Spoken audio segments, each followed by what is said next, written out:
Hello and welcome back to the Ketch 22 Report. I'm your host, Daniel Ketchum.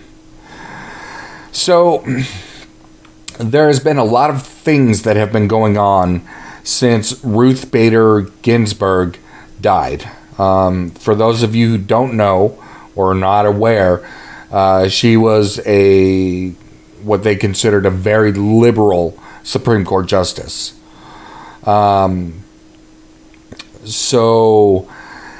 Since her passing, President Trump has stated that he's going to replace her as quickly as possible.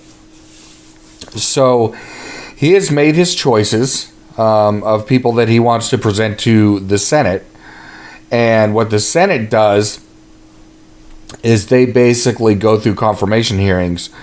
And they do their vetting and they make sure that the candidate is a worthy candidate of the Supreme Court justice. So that's how it works. The president picks the person, and then the Senate is the one who basically confirms and sets them as the Supreme Court justice. Now, the Democrats and Obama is basically coming out and saying, hey, back in 2016, you didn't let me, choose the person to replace Anthony Scalia. So you need to wait until a new president comes on board to basically put a new person on the bench. So first of all, Obama, shut the hell up. Nobody cares. Okay? Go back to that little pit that you crawled out of and sit there and enjoy your Mai Tais. Nobody cares. You're not president anymore. You have nothing to do with anything anymore. So stop it. Nobody cares. So that's his bit. He's basically saying, oh, you can't do it because I couldn't do it, So now they're trying to say that it's Trump who's basically doing this. It's not Trump. Trump has nothing to do with that. President Trump basically, like I said, he just chooses the person and then the Senate decides if they want to confirm the person or not. Okay? So Obama was basically saying, oh, you can't do that because you wouldn't let me do it. Okay, well, that was 4 years ago, and if you didn't want to push the issue, then that's your problem, So, yeah, whatever, it is what it is. Now the Democrats are basically saying that, well, first of all, we have Michael Moore, who is... I don't even want to get started with Michael Moore. Those little headaches that you get right here, that's what Michael Moore does to me. So anyways, Michael Moore is basically telling Nancy Pelosi to shut down the government so that they don't have money to make a decision before the election. Okay, now that's all well and good. Actually, it's not well and good. It's pretty much bullshit. So basically, what you're saying is you have all of these people that work for the federal government, all these people who have bills to pay.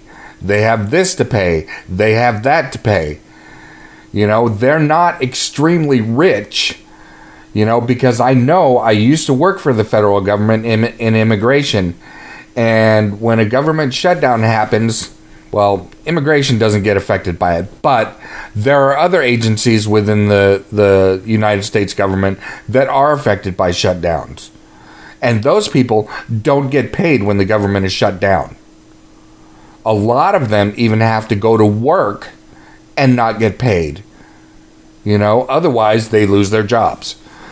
So basically they're saying, well, so you have all these higher elites, Nancy Pelosi, Chuck Schumer, AOC, And Michael Moore, for whatever it is, basically saying, "Oh, shut down the government," so they can't make a decision or whatever. So you basically want to put a bunch of people who are struggling enough as it is, because I think a lot of them are actually just coming back from furloughs. So you want to basically put those people back out of work again, just so you can stop the Senate from doing what it is that they're supposed to do. So again, the Democrats are basically trying to stop the government from doing what it's supposed to do. Go to cut 1. You have to block the continuing resolution that funds the government and just let it shut down. Shut the whole damn thing down. Shut the government down so they do not have the funds to try to ram through this person they want to get on the Supreme Court before Trump's gone.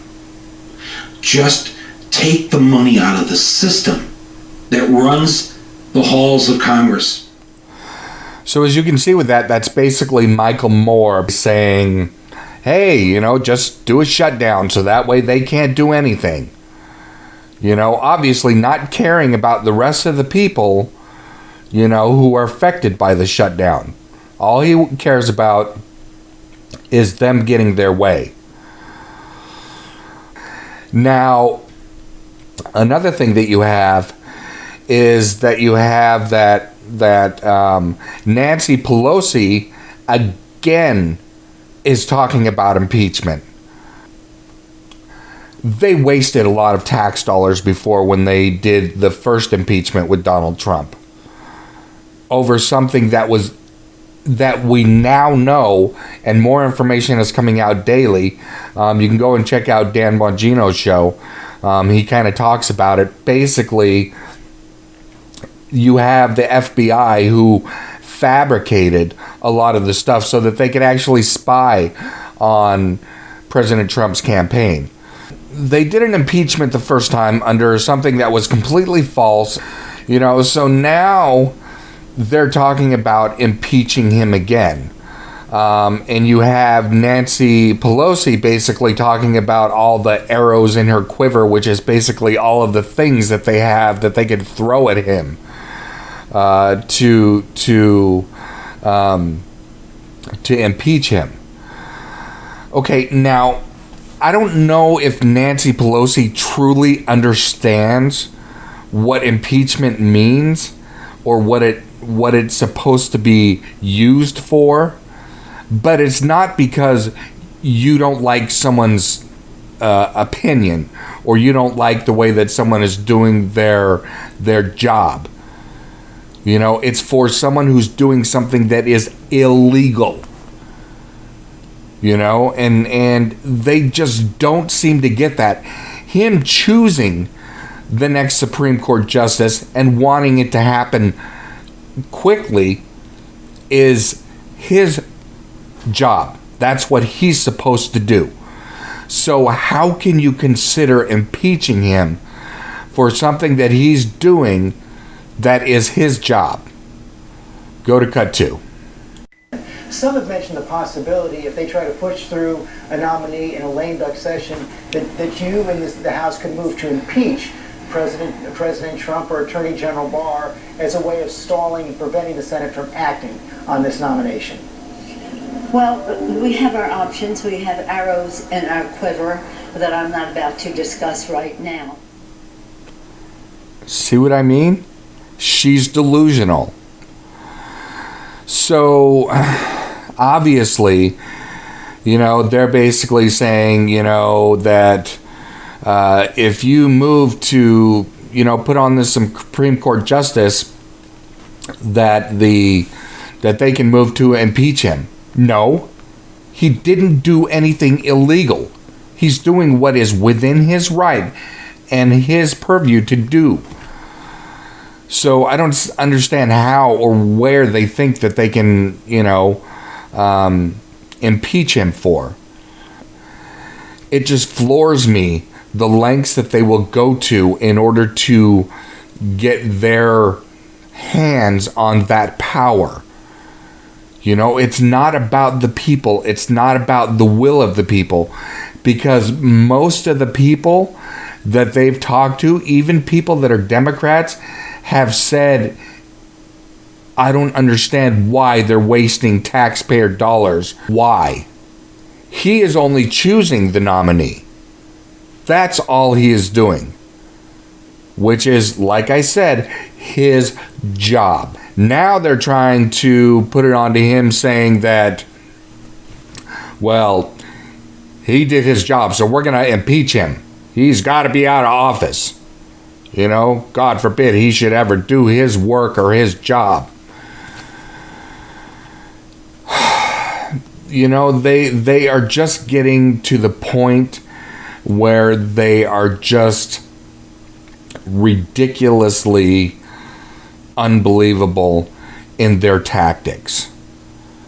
You know, they really hate him so much that they just don't care about any of their constituents, anybody in the United States, anything at all. They just don't care. So, that's the show for today. You like what you see, please go ahead and subscribe. If you don't like what you see, please go ahead and subscribe and tell me what you don't like. You're going to see my my email in the bottom. If you have any suggestions or anything like that, feel free to email me. Please, like I said, share this with everybody that you can. I'm trying to make a name for myself. You know, I'm going to do this one way or another. I'm not going to stop. I'm not going to quit. I'm going to keep doing this, you know, whether I have the support of everybody or not. Because I believe in what I'm doing and I believe in the stuff that I'm doing. So I appreciate your time. Thanks for stopping by. And we'll see you again on the Catch 22 report. Thanks. Have a good day. Stay up.